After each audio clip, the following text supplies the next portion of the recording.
Hi everyone, this is Glenn. Welcome back to my shop. Thanks for tuning in. In today's video, I'm going to be replacing the impeller on my Harbor Freight 2 horsepower dust collector. Now the impeller that was on this thing is this one.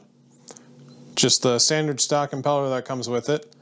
But looking at a couple other tutorials online, what I found is that you can replace it with this much larger Rikon one to get a lot better airflow and static suction. You can see if I hold them side by side the difference in the sizes that they have. So what I've done already is remove my dust collector from underneath my foyer and brought it over here. And then after taking the cowl off of the housing here, I use a 3-gear puller to pull the old impeller off.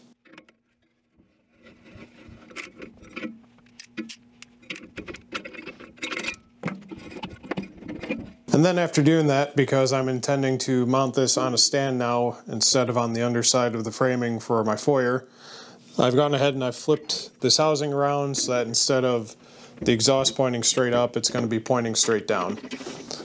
And then the mounting flanges on the motor are just on the bottom side now. So all that's really left to do as far as the motor is concerned is mount the new impeller on the motor shaft. And then what I have to do is take the old cowling and cut a 6-inch diameter hole in it where previously was the 5-inch one. And I'll get into that now.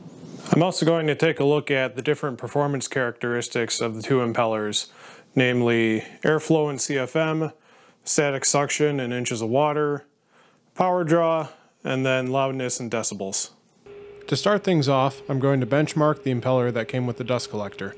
The static suction is about 4 inches of water, so my homemade cyclone and the filter bag account for a loss of about 5 inches of water compared to my testing with this unit new. The airflow is about 2,900 feet per minute, which equates to about 570 cubic feet per minute of volumetric flow.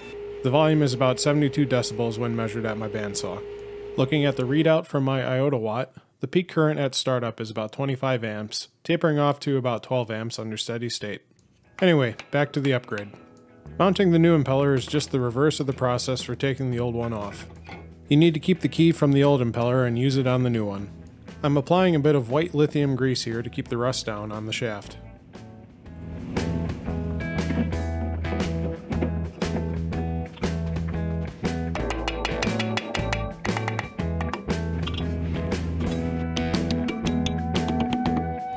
The threads on this retaining screw are reverse, so bear that in mind.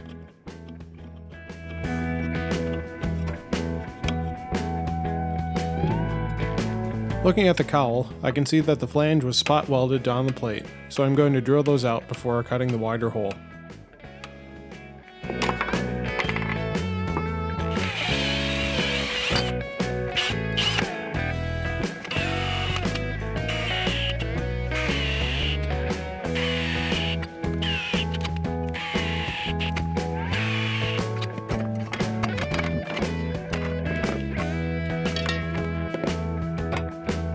To try and keep the hole as concentric on the plate as I can, I'm using the existing hole as a basis for the new one.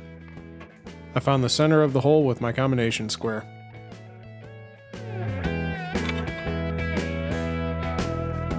Then I set my compass to a radius of 3 inches to trace the new hole.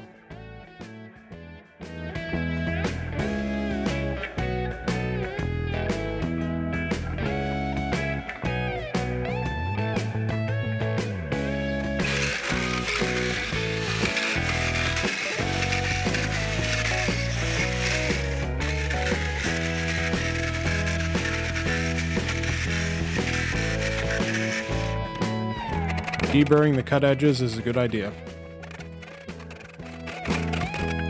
Before sticking on the new 6-inch takeoff, I clean the surface with some mineral spirits.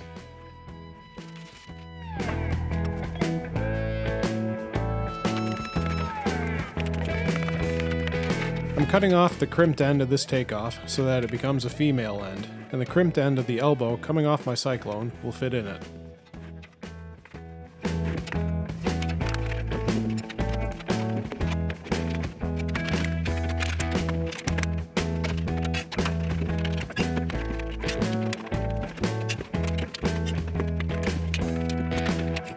With that done, I added the cowl back to the dust collector.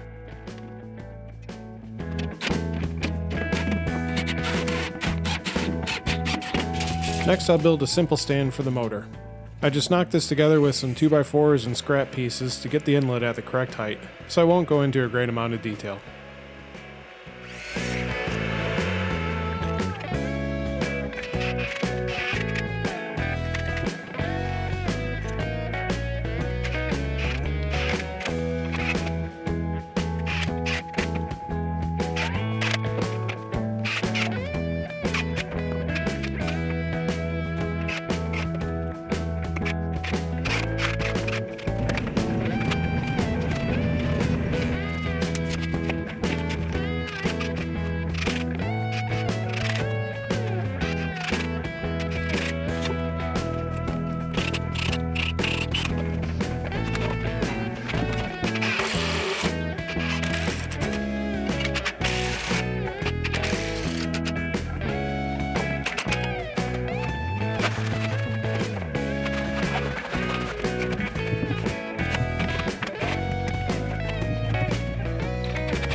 Looking at the airflow characteristics of the new impeller, the static suction improved to about 5.5 inches of water versus the 4 inches previously.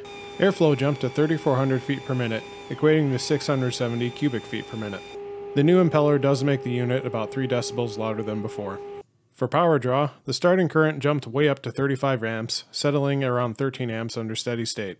This sort of thing is pretty common in motors, and circuit breakers are designed to accommodate it, so it isn't a cause for concern. Looking at the different airflow characteristics of the new setup, the static suction increased from 2 inches to about 2 3/4 inches, so 3/4 inch increase. The airflow increased from about 2,900 feet per minute to 3,400 feet per minute, so 500 feet per minute difference, or in terms of CFM, about 100 CFM. It jumped from 570 CFM using the old impeller to about 670 with the new one. For current draw, the peak current draw when the motor started up for the old impeller was 25 amps or so, and then after putting in the new impeller, that jumped way up to over 30, maybe closer to 35 amps. That makes sense because it's spinning up a much larger mass and it's also moving more air, so it's going to draw more current. As far as, call it the steady state current draw, with the old impeller it was 11 or 12 amps, and then with the new impeller it was 13 to 14 amps. The noise level went up a little bit with the new impeller. It went from 72 decibels with the old impeller up to about 75 with the new one, so an increase of 3. Not really a big audible difference when I'm down here listening to it though. And as far as the sound transmitting to the rest of the house, it's about the same. It's a lot quieter now that I have the motor mounted on this stand instead of on the underside of the framing for the foyer. So I've got to say, I'm pretty happy with the results. Getting a considerable amount of more airflow and suction from the new impeller, and I'm hoping it's worth the cost. Anyway, thanks for following along with this one. Don't forget to like, share, and subscribe, and I'll catch you on the next one.